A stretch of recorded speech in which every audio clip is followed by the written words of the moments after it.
Okay. Here we are back again with more Dragon Age Inquisition.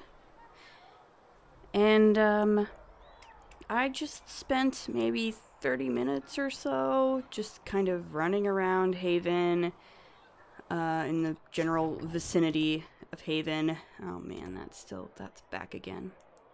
Whatever. I collected resources, I collected codex entries, I did a little inventory management and crafting things, and overheard some ambient conversations.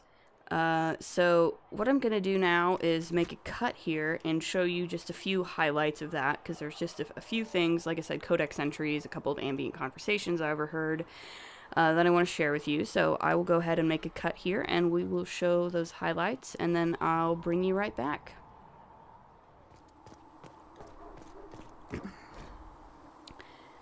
The Penitent's Crossing. Pilgrims seeking to visit the Temple of Sacred Ashes are allowed to ride as far as the bridge known as Penitent's Crossing. Then, whether they be sick or healthy, young or aged, the pilgrims are expected to walk by the temple sisters who supervise the bridge.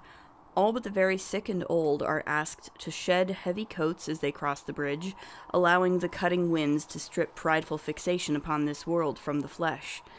The bridge is also of significant military value, used especially for these purposes in the years since the Fifth Blight.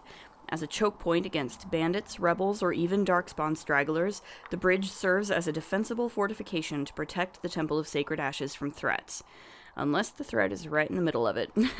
From Walking the Chant by Sister Dorcas Guerin.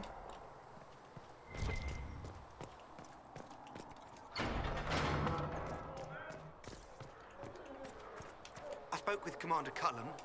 I apologize for what I said earlier. Oh dear. It's nothing. Now, Scout Pallane, what can you tell me of Redcliffe? The mages have been quiet since their attack on the Conclave. Their attack? Do you have information confirming that the mages were responsible? Well, I had assumed. Don't. Our job is to acquire actionable information. Assumptions can lead you to overlook something vital. That's a fair point.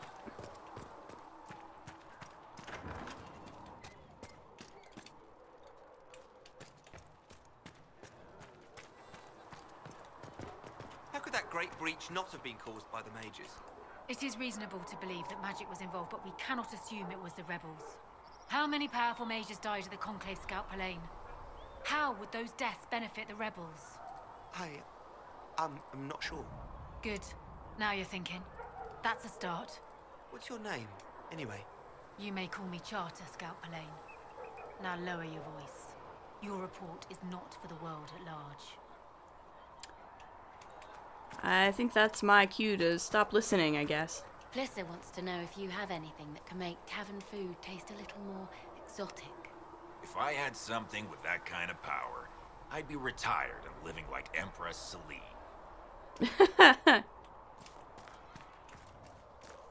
I don't see why we need to build siege equipment. We're not laying siege to anything. That's an excellent point, Recruit. But if someone comes to lay siege to us, perhaps it will be best for us to have some means to fight back. Yes, sir. Sorry, sir. Could be. Construction orders. As you know from the terrible accidents of last week, many passages through the mountain are unstable and liable to collapse at any moment. I do not wish us to lose more brothers and sisters in the search for lost cultist treasure. We must seal all entrances into the mountain. The Templars have done a careful sweep of the caves. Everything of worth was collected. What remains of the disciples of Andraste will be forgotten, buried in the earth. Once it is done, let us have no more talk of them. This is a new haven, restored to life by the true Chantry and most holy Justinia V, Mother Florentine. So clearly they did a lot of work to scrub all trace of that weird cult out of here after Ariadne Amel came through.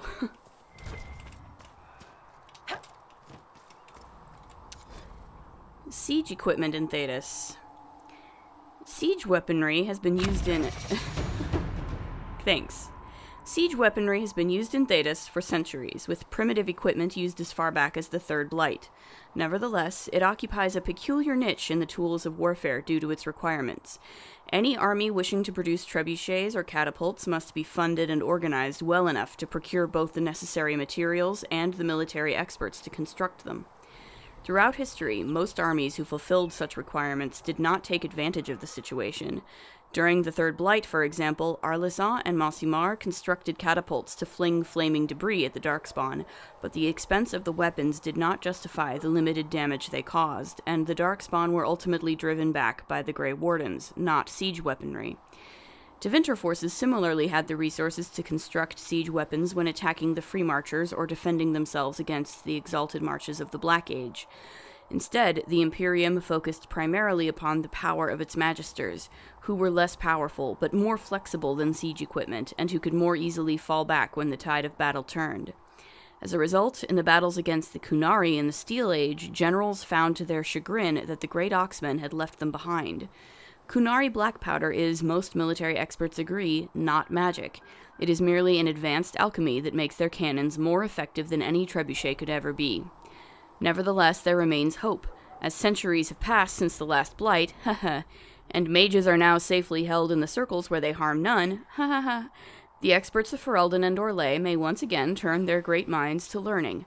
We need no magic, not where the minds of men survive unfettered.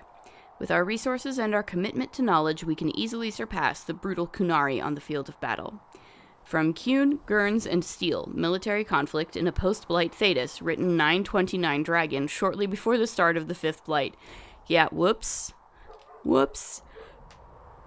I do find it interesting, though, that, yeah, like, some places in Thedas are a lot more advanced technologically than others, and it's in large part due to the treatment of magic, right? So it makes sense that, like, society like Tevinter relies really heavily on magic rather than technological advancements, whereas the Kunari, who are extremely suspicious of magic, focus way more on innovative technology, and so they have gunpowder, whereas most of the rest of Thedas is still, still at trebuchets and catapults. Who are we fighting anyway, sir? I've heard it was mages, demons. No one really knows. That's the Maker's truth. All you need to know is that we're holding this place against whoever comes to take it. Fair. In my arms Master lies Harrit its said we first. weren't to sell Inquisition blades. What Harrit doesn't know won't hurt him. What do dwarves do when magic gets out of control? We call the Templars, just like the rest of you. Even down in Orzammar? Friend, I've never even seen Orzammar. But dwarves don't have mages, so magic likely isn't a big problem. The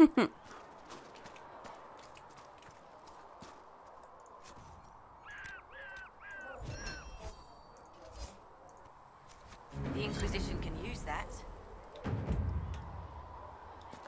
Sigrid said the blankets weren't worth selling. He's giving them to the Inquisition for free. How kind of him. That, and he said people who freeze to death don't spend much coin. Well, he's not wrong. This is a fair point. How can you be so calm with everything we believe called into question? I don't need some old woman in Valroya to tell me how to worship the Maker. We tend the sick, feed the poor, clothe the naked, and sing the chant. Seeker Pentagast will attend to the rest. And make her forgive anyone who gets in her way.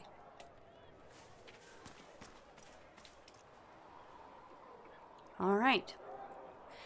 So, as far as codex entries go, I am kind of reading them as I get them. For now, we'll see how that goes, and if folks have an opinion as to how I should deal with codex entries, feel free to express it in the comments. I'm perfectly willing to change things up as we go.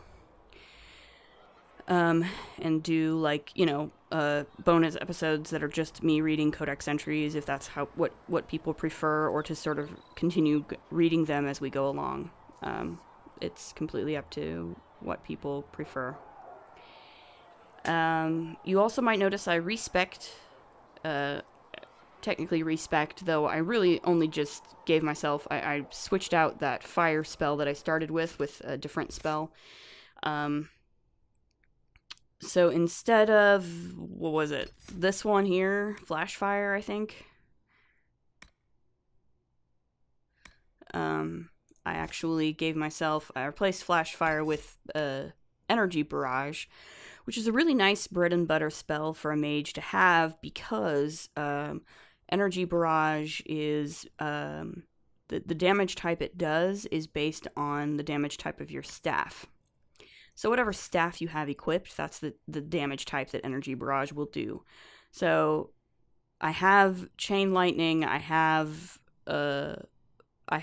Winter's Grasp, right? So I have a lightning spell and a frost spell, and then I have Energy Barrage, which will do, you know, whatever my staff damage is. Which I think right now the staff I have is actually an electricity staff. So, yeah. So it will do electricity damage now, but you know, if I equip a fire staff, it'll do fire damage. So that's really useful. But yeah, and I also gave myself Winter's Grasp because I leveled up again. I also turned on a couple of trials. So I turned on Even Ground, which is the trial that scales all enemies to be the same level as my character, my protagonist. So all enemies will always be my same level from now on. I also turned on Take It Slow, which cuts earned XP in half. So hopefully I will not be leveling ridiculously fast, because of course one of the downsides of Even Ground is that you get a ton of XP for everything you kill, because it's always your same level, which means you level really, really fast. So to sort of balance that out, I always I turn on Take It Slow as well. And also there's a couple of perks that you'll get that exponentially increase the amount of XP you get for things like collecting codex entries. And I don't want to level super fast. I will definitely be hitting, I'm pretty sure there's a soft level cap of like 26-ish or something like that. Something like that.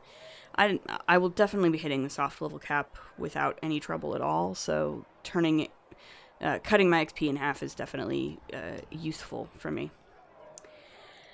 So all that having been said and done, I think we're finally ready to go back to the Chantry and finish The Threat Remains. So let's go ahead and do that.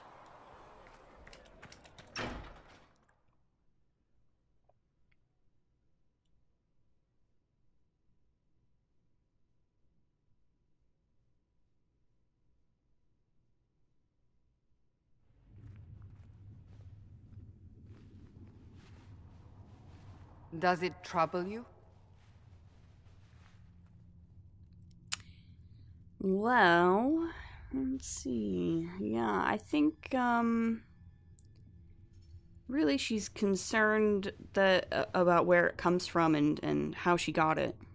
I just wish I knew what it was, or how I got it. Yes. We will find out. What's important is that your mark is now stable, as is the breach. You've given us time, and Solas believes a second attempt might succeed, provided the mark has more power. The same level of power used to open the breach in the first place. That is not easy to come by. Yeah, it sounds like a lot, too. And I think Nadia is going to try to make light of this at this point. Let's lighten the mood. What harm could there be in powering up something we barely understand? Hold on to that sense of humor.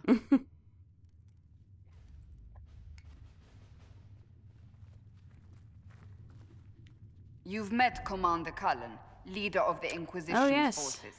It was only for a moment on the field. I'm pleased you survived. So am I. This is Lady Josephine Montelier, our ambassador and chief diplomat.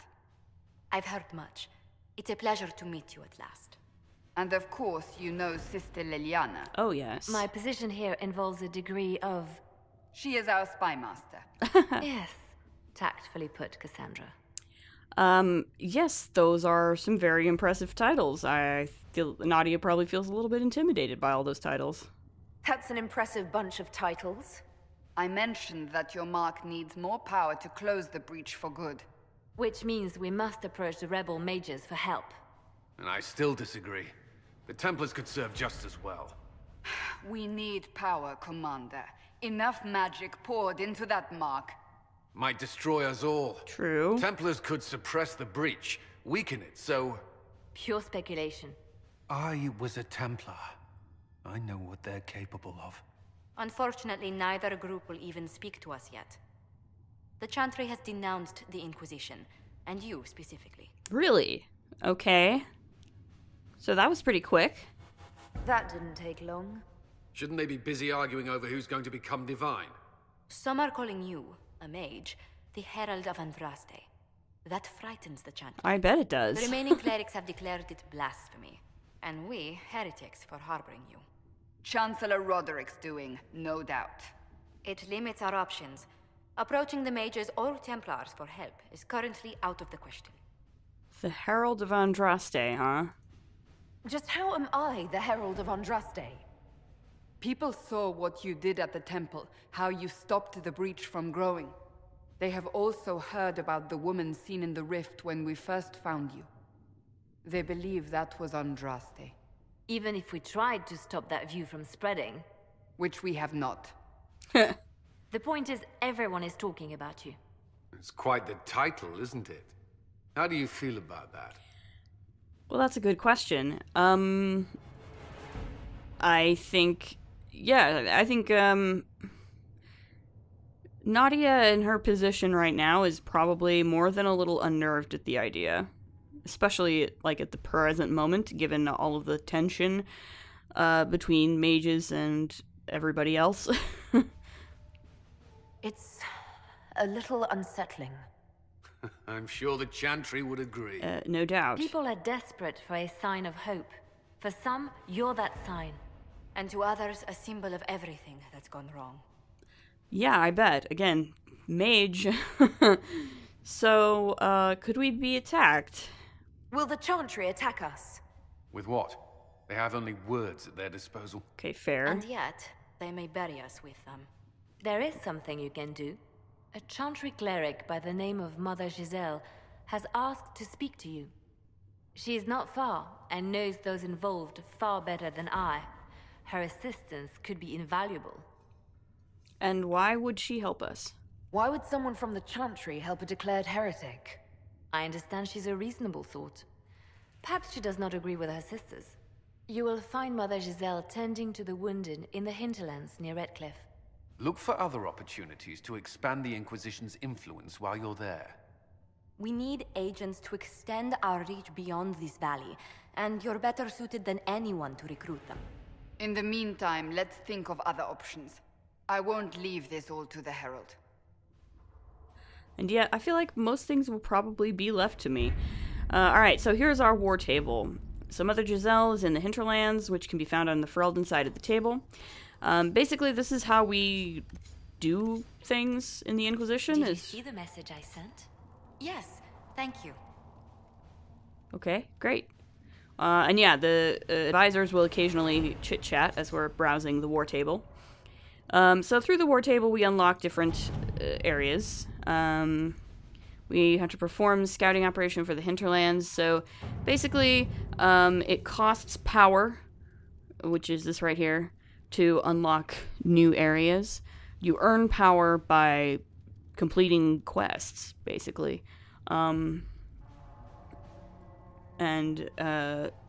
Generally speaking, the more something costs to unlock, the more power a particular region costs to unlock, the higher level it's intended to be. That's kind of how you can judge the level of a particular region. So, of course, the hinterlands costs 1 power to unlock. It is the sort of lowest level area. It's the starting area, in a sense.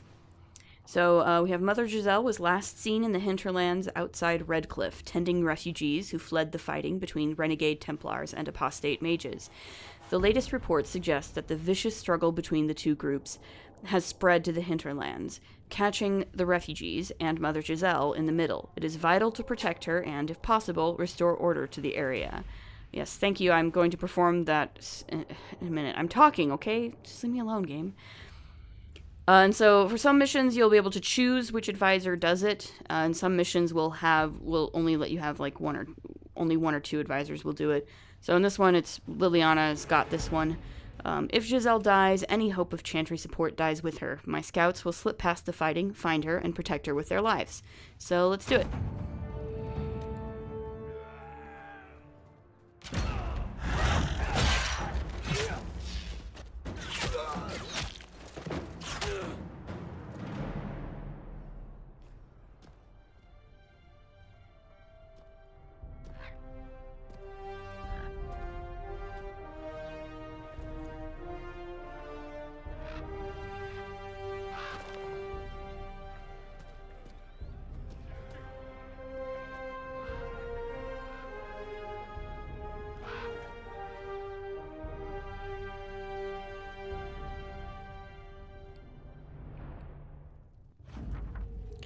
All right.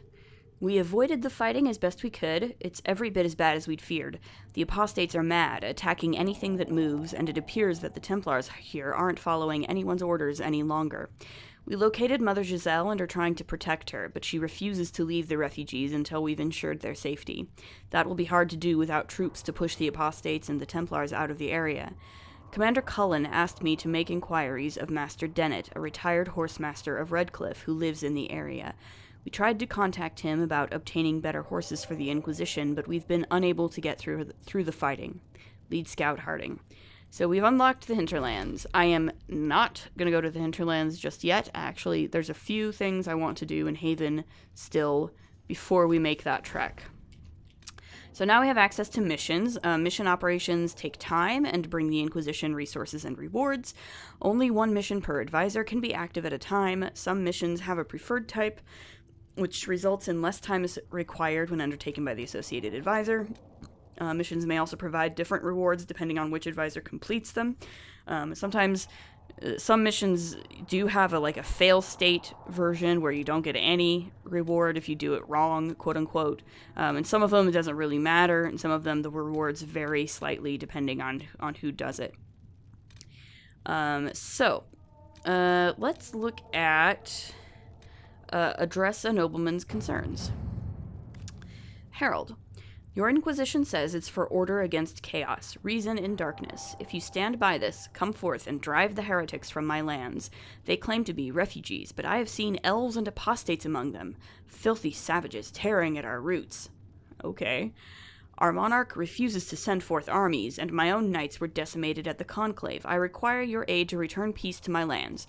Prove your loyalty, and I will see you richly rewarded for your faith. Praise the light, Lord Kildarn of Ferelden. Yeah, I'm not sure I want to be harassing refugees. Ah yes, Lord Kildarn, a pariah even among his peers.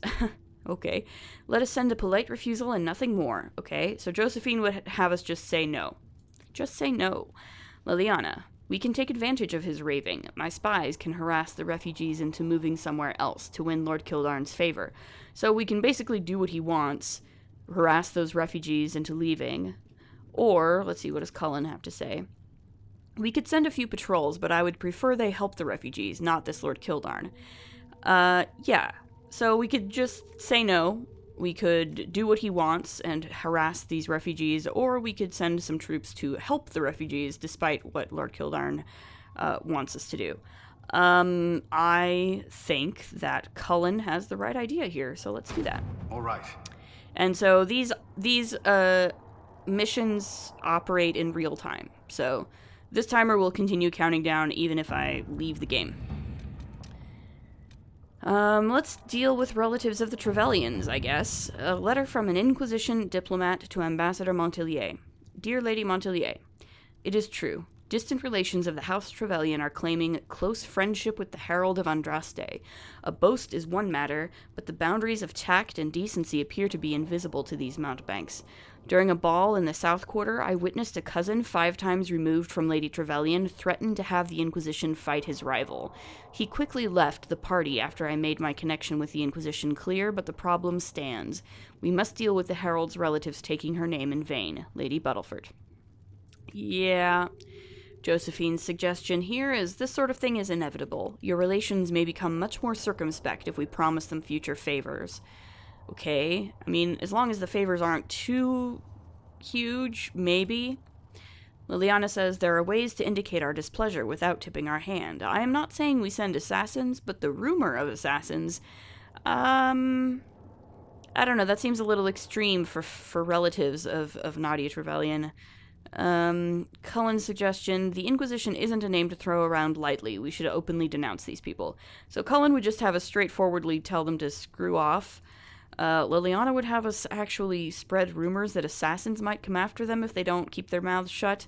And Josephine would have us just make promises of future favors in order to keep them quiet for the moment. I don't know that any of these necessarily appeal to me. This is kind of a cruddy situation anyway.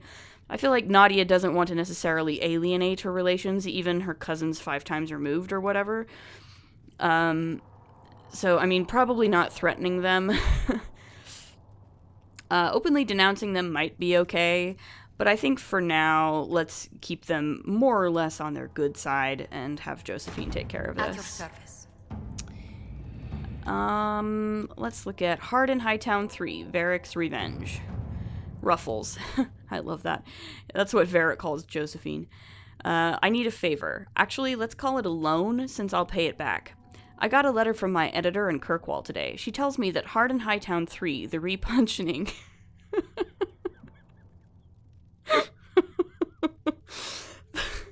the repuncheoning appeared in print from an Antivan printer a couple weeks ago. I'll give you a moment to contemplate the horror that is that title. Yeah, that's pretty bad. I had my contacts in the Merchants Guild look for the author a couple years back. The best they could find out after spending a couple hundred gold was that Pyral Balenforth is a pen name. I could have told them that for free. You've got contacts with the Antivan print houses. Maybe you could find out more than the guild. Okay, so Josephine could ask a friend in Antiva City to look into this matter, I suppose. Liliana says if this author has evaded the Merchants Guild, the Crows might be a better choice for investigating him, and Cullen is not available for this mission. So Josephine has a contact in Antiva City that she could ask about it. Liliana would just hire the Crows to do an investigation.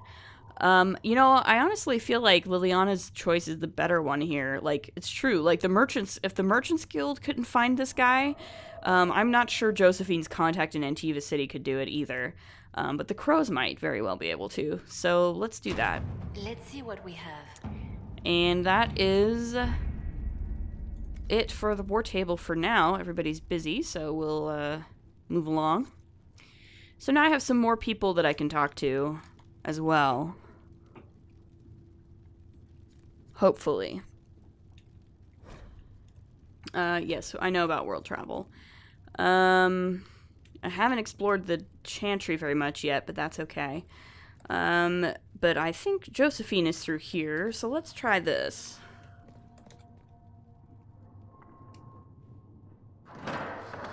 The Inquisition cannot remain, Ambassador, if you can't prove it was founded on Justinia's orders. This is an inopportune time, Marquis. More of the faithful flock here each day. But allow me to introduce you to the brave soul who risked her life to slow the magic of the breach. Yeah, hi. Sir Trevelyan, may I present the Marquis Durelion, one of Divine Justinia's greatest supporters. And the rightful owner of Haven. Oh, really? House Durelion lent Justinia these lands for pilgrimage. This Inquisition is not a beneficiary of this arrangement.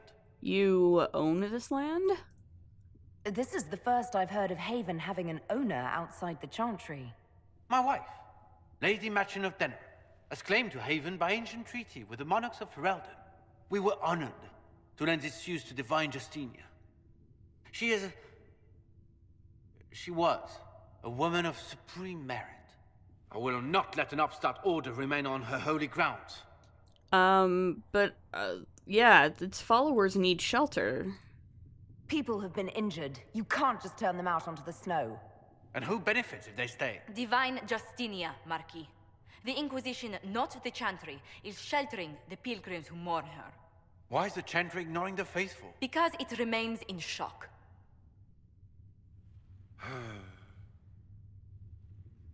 We face a dark time, Your Grace. Divine Justinia would not want her passing to divide us. She would, in fact, trust us to forge new alliances to the benefit of all, no matter how strange they might seem.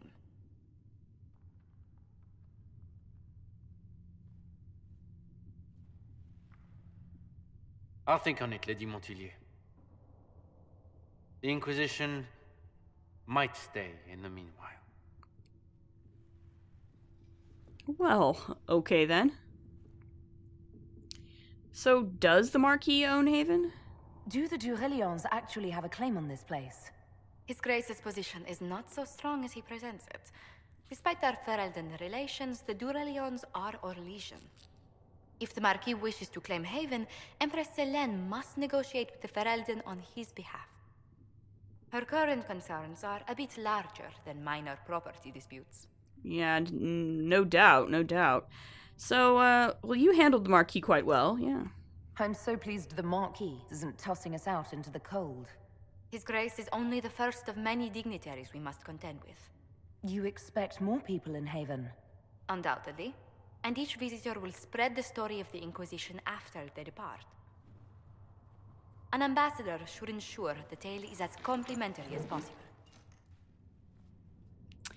Indeed. So, how did you become ambassador? May I ask, what brought you to work for the Inquisition? Sister Leliana approached me. We've been acquainted for quite some time. For better or worse, being the Inquisition's diplomat has become as interesting as she wants. I'm sure it has. What's your background? What sort of dealings have you had with nobility? For some years, I was the royally appointed court ambassador from Antiva to Orlais. The nobility of Thedas is a rather singular sphere. Those I'm not acquainted with, I know through reputation. Well, I'm glad you're here. Yeah, I feel like Nadia is pretty impressed by Josephine already. Anybody who can handle nobles like that is worth having on your side. The Inquisition is lucky to have you as an advocate, Lady Montilyet. Thank you. Let us hope so. Thedas's politics have become agitated as of late. That's putting it nicely. I hope to guide us down smoother paths. But please excuse me. I've much work to do before the day is done. Then again, I feel like Josephine is a pretty nice person, all told. Here's the thing. The children of Andraste. There are many misconceptions regarding Andraste's bloodline, monsieur. This is due, I should think, to a general lack of knowledge regarding Andraste's mortal life. Understandable, considering the many cults that arose following her death. Everyone sought to claim Our Lady for their own culture, or claimed some aspect of her existence was a lie, all of them complete fabrications. My order has done considerable research to ascertain the truth. We all know Andraste and the Betrayer raised 5 children. The eldest 3 were sons, Isarath, Evrion, and Verald. The rule of what was once southern Tevinter was split among them. Isarath was given the west, what is today Orlais. Evrion was given the east, what is today the Free Marches. Verald was given the central Planocene, what is today Navarra. What became of these men and their legacies is the stuff of legend, and the majority of claimants to Andraste's bloodline link back to one of them. None of the 3 sons, however, were born of Andraste. They were born of the Betrayer's concubine, Gillivan. People choose to overlook the fact that Andraste came from the Alamari tribesmen and that they were barbarians, not the Fereldans we know today. They were savage warriors who took concubines in addition to their wives, and because Andraste was thought to be too weak to bear children, the Betrayer took Gillivan to provide him heirs, which she did. After her death, the sons were raised as Andraste's own. Later in life, Andraste proved predictions wrong and had 2 daughters by the Betrayer, Ebris and Vivial. They were kept out of the public eye and not permitted to marry, though both had consorts. Ebris had but one child, Ali Vimar, who perished on a voyage to Denerim. less than a month after her mother fell to plague and without children of her own. The younger daughter, Vivial, was more controversial, a strong-headed woman who defied her family by falling in love with a mage of Tevinter, Regulin. Vivial and Regulin went into self-imposed exile as the Exalted March began, and into hiding following Andraste's betrayal and murder. What became of Vivial and her descendants is largely unknown for one primary reason. She had only daughters. Each of those daughters only had daughters. They married into other families and took other names, and in the chaos of the Second Blight, all traces of survivors were lost. Andraste's true bloodline, if it exists, lies solely in the descendants of Vivial, and the suspicion of my order is that it produces only daughters. Thus, the claims of your young man, monsieur, are highly suspect. From a letter by Sister Galena of the Augustan Order, Dragon 912. That is really fascinating and potentially very provocative. I hope that becomes a thing that, that would be really interesting to, find out somebody really prominent is actually, potentially a direct descendant of Andraste. That would be pretty cool. Here's Maeve. Let's talk to Maeve. You're the Herald. Or, well, the one they're calling the Herald. Indeed. It's odd to see them accepting a mage as their hero. It is. First, we're too dangerous to let out of the circles. And then we're apostate rebels. But they seem to like you. I guess, some of them. My name is Maeve. I research demons and other creatures. Seeker Pentagast and I use what I find to help the soldiers fight them.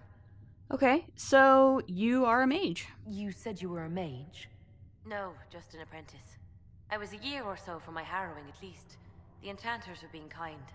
I was never very good at magic. I've got just enough talent to be a danger to other people. But when the mages rebelled, people like me had nowhere to go. The Templars would have killed us. Luckily, Seeker Pentagast took me in, along with the Tranquil I was protecting. Okay, so you didn't join the rebels. I'm surprised that even an apprentice mage wouldn't join the rebellion. I don't like using magic to fight. I'm not good at it either. I like studying. I liked performing rituals that helped us unlock the secrets of the Veil. I liked having the Templars around to keep us safe. Yeah, they might have done that once, but now they've all pretty much gone mad. A pity the Templars now want to see us all dead or made tranquil. The problem is not that there are angry people on both sides. The problem is other people listening to their anger. I was born into a Dalish clan. I lived there until my magic manifested. The Dalish cannot risk having too many mages in one clan. And I was one more than they could bear. They gave me a pack and sent me into the woods to find my own life. I was 7 years old. Wow, that's awful. I'm so sorry. I stumbled into a village, starving and cold a few weeks later. I started using magic to scare predators away. The villagers saw me make fire in my fist. They were terrified and wanted to kill me. Templars saved me from them. They gave me food and clothes and took me to the Circle. I've seen what life is like without the Templars, and I want no part of it. I just want to study. Okay. So you protected the Tranquil. You said that you were keeping some of the Tranquil safe. Yes. The mages took some of them when my Circle rebelled, but the rest were forgotten. You know how the Circle mages saw the Tranquil. Mm-hmm. They're just there to enchant items and keep the floors clean. They don't have any emotions. They can barely take care of themselves. Can't defend themselves at all. It's a shame. I like them better than most people. I mean, it's good that they have someone with who takes their interest to heart. I'm glad they have someone who cares about them. They deserve better. They're polite, they're rational, and they'll never get angry at you. When they study, they have a focus no normal person could ever match. But the Templars, even some of the mages, mistreated them just because they could. The Tranquil never fought back. If not for that, I don't know. Doesn't really matter now. So you research creatures. You said Cassandra has you researching creatures. Yes. If you find anything interesting in your travels, I'd appreciate you bringing it to me. I may be able to find some weakness our soldiers can exploit when fighting various creatures. At the least, some materials are useful for making potions or gear for the Inquisition. So why study creatures? Why did you decide to research dangerous creatures? I like the outdoors. The idea of the outdoors, anyway. When some monster is coming at you, glowing eyes and burning claws, it's terrifying. But once you know how it works, you can deal with it. It's just another part of the world. So much of this world is only frightening because we don't understand it. That's a very good point, Minave. A very good point. So I found something for you. I found something the demons left behind. Can you use it? Yes, that's very helpful. Just leave it there and the Tranquil and I will examine it. Great. So yeah, we just dump it here on this research We will study that. table. Awesome. And so yeah, now we can... I'm gonna leave the chantry for the moment. There's some more stuff around here that I want to pick up, but there's also some more people that I want to talk to. So I'm gonna prioritize talking to people first. You dislike the Templars, sister? No. I know their purpose, but you remember I once ministered in a circle chantry. Yes. I assumed you were used to having Templars around, keeping us safe from the mages. The mages in the circle followed the Chant of Light as faithfully as the Templars, sister. More faithfully than some Templars, even. Some of the things those Templars did when they thought I did not see. Yeah. There's a very... So we've found a very pro-Templar mage, and now we found a very anti-Templar chantry sister. That's fascinating stuff. So, Liliana. Blessed are the peacekeepers, the champions of the just. Blessed are the righteous, the lights in the shadow. In their blood, the Maker's will is written. Is that what you want from us? Blood. To die so that your will is done? Is death your only blessing? You speak for Andraste, no? What does the Maker's prophet have to say about all of this? What's his game? Game? How is this a game? Do you see the sky? What about the temple ruins? The bones lying in the dust? Even if you didn't support the Divine's peace, you wouldn't call this right. Who could? So many innocent lives. The faithful murdered where the holiest of holies once stood. If the Maker willed this, what is it if not a game or a cruel joke? Well, I don't feel like Nadia can speak for Andraste. I speak for no one but myself, and I have no answers for you. Then we can only guess at what he wants. The Chantry teaches that the Maker abandoned us. He demands repentance for our sins. He demands it all. Our lives, our deaths. Justinia gave him everything she had, and he let her die. Well, I mean, you could blame her killers. Maybe you should be angry at the people who murdered her. If the Maker doesn't intervene to save the best of his servants, what good is he? I used to believe I was chosen, just as some say you are. I thought I was fulfilling his purpose for me, working with the Divine, helping people. But now she's dead. It was all for nothing. Serving the Maker meant nothing. Yeah, Liliana is clearly having a pretty major crisis of conscience, or a crisis of faith right now. Maybe I could help you? Maybe you have another purpose. I could help you find it. No, this is my burden. I regret that I even let you see me like this. It was a moment of weakness. It won't happen again. Come. To work, then. We will speak later. Okay. Yeah, so I mean, clearly Liliana has been through a lot in the past 10 years or so, since Origins. I don't really blame her for... So it's true. Butler has stand on us. I hope my hunch was wrong. Uh-oh. You knew him well? Not as well as I thought. Show me the reports. What's going on here? There were so many questions surrounding Faria's death. Did he think we wouldn't notice? He's killed Faria, one of my best agents, and knows where the others are. You know what must be done. Make it clean. Painless if you can. We were friends once. No, wait. Do you have to kill him? Wait, what are you doing? He betrayed us. He murdered my agent. And you'd kill him, just like that. You find fault with my decision? I mean, you know,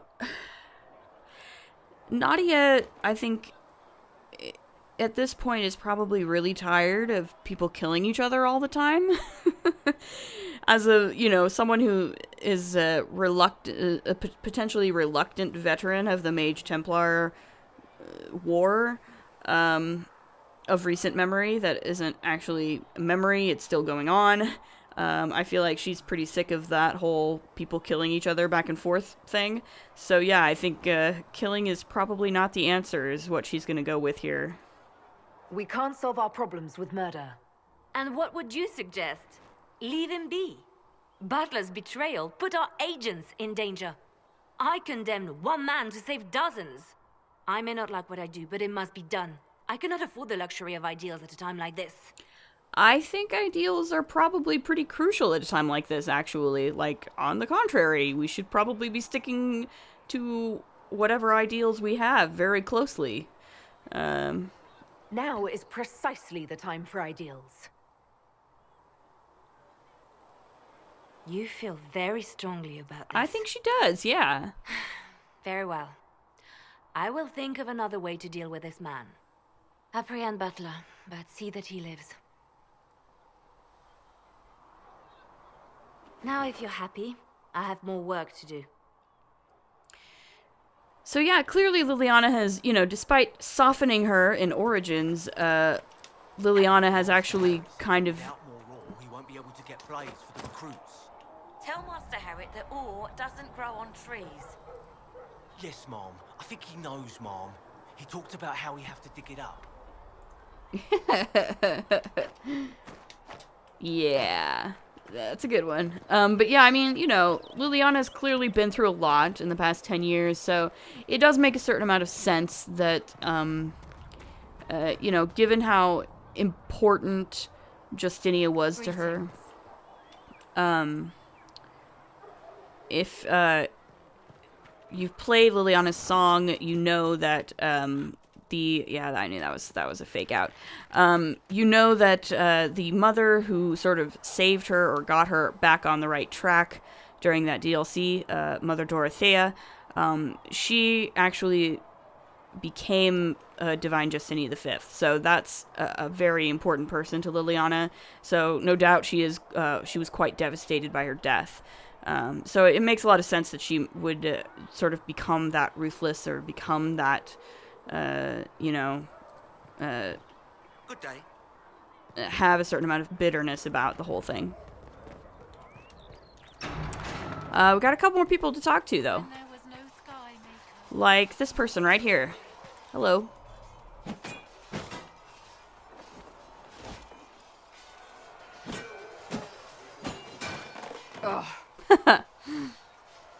You're impressive. You're kind of a force of nature, aren't you? When I need to be. It's impressive. You flatter me. I'm trying. Did I do the right thing? What I have set in motion here could destroy everything I have revered my whole life. One day they may write about me as a traitor, a madwoman, a fool, and they may be right. What do you believe? What does your faith tell you? I believe you are innocent. I believe more is going on here than we can see. And I believe no one else cares to do anything about it. They will stand in the fire and complain that it is hot. Yeah? But is this the Maker's will? I can only guess. So what, you don't think I'm chosen? You don't think I'm the Herald of Andraste? I think you were sent to help us. I hope you were. But the Maker's help takes many forms. Sometimes it's difficult to discern who it truly benefits, or how. So what happens next? What's going to happen now? Now, we deal with the Chantry's panic over you before they do even more harm. Then we close the breach. We are the only ones who can. Uh-huh. After that, we find out who is responsible for this chaos, and we end them. I like it. And if there are consequences to be paid for what I have done, I pay them. I don't like this angle, but okay. I only pray the price is not too high. I mean, you did what you had to do. You didn't have any choice. Didn't I?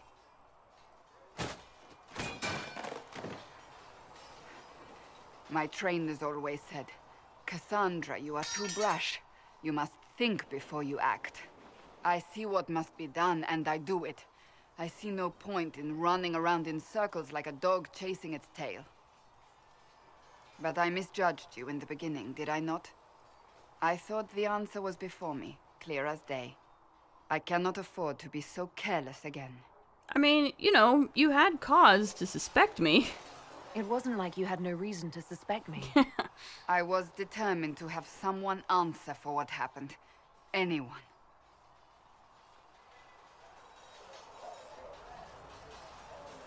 You've said you don't believe you're chosen. Does that mean you also don't believe in the Maker? Oh, well, I mean, okay. You know, it's kind of up in the air, of course. You don't have to believe in the Maker if you don't want. But, I mean, Nadia is raised in a family that's pretty pious, and, you know, she's human. Most humans are at least nominally Andrastian. So, like, I don't really see why she wouldn't. So, yeah, I mean, I think she does believe in the Maker, sure. I believe he exists. That's comforting. Surely the Maker put us both on this path for a reason. Now it simply remains to see where it leads us. I mean, you know, she could believe in the Maker and still not necessarily think that she's been chosen by the Maker. That's definitely it. You know, those things are not mutually exclusive. Alright, let's talk to Cullen a little bit. So now she knows he used to be a Templar, which, you know, I don't think that's necessarily a bad thing as far as Nadia is concerned. As I said at the beginning, you know, she likely has relatives who are Templars, you know, she has friends, people she knows on both sides of the conflict between mages and Templars, so, you know, I don't know that she necessarily is, like, you know, she hates and fears all Templars or anyone who is ever associated with the Templars. I think it's, you know, in her case, it's definitely going to be more complicated than that, and therefore, you know, talking to Cullen is something she's going to be interested in. If nothing else, they do have at least, you know, they do have something in common in the sense that they have both, you know, spent a lot of time in the circles. But let's see what Cullen has to say. You there. There's a shield in your hand. Glock with it. If this man were your enemy, you'd be dead. Lieutenant, don't hold back. The recruits must prepare for a real fight, not a practice one. Yes, Commander. We've received a number of recruits. Locals from Haven and some pilgrims. None made quite the entrance you did. Well, you know, I like to stand out. What can I say? At least I got everyone's attention. That you did. I was recruited to the Inquisition in Kirkwall myself. I was there during the Mage Uprising. You I were. saw firsthand the devastation it caused. And you did. Cassandra sought a solution. When she offered me a position, I left the Templars to join her cause. Now it seems we face something far worse. You also got some new hair product, which I kind of appreciate. Not that the curly hair wasn't super endearing, but also the new look is good. You wear it well, Cullen. You wear it very well. Yeah, I mean, everything's a mess. The Conclave destroyed a giant hole in the sky. Things aren't looking good.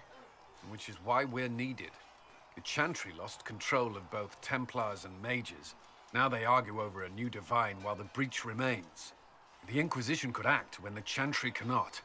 Our followers would be part of that. There's so much we can... Forgive me. I doubt you came here for a lecture. Well, I mean, you know, she didn't, but that would be okay. His enthusiasm, I think she can really appreciate his enthusiasm. Like, it's nice. It's both adorable and also heartening to know that, like, this guy who's the commander of their military forces is actually, like, a true believer in what they're doing. Like, that's good to know.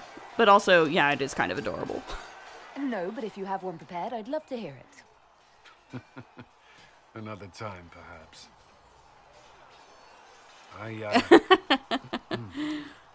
There's still a lot of work. Still a sucker for a cute mage. Commander, Sir Ryden has a report on our supply lines. As I was saying. Ah, well. hopefully he can still find some time to take a break now and then. So there's definitely a lot more that I could say, say to my companions, but I will probably want to go to the hinterlands pretty soon, so we probably will do that, like in the next episode. I can talk to my companions some more a little later. So yeah, next time we probably will go to the hinterlands.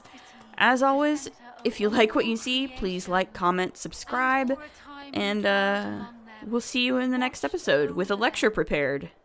Later.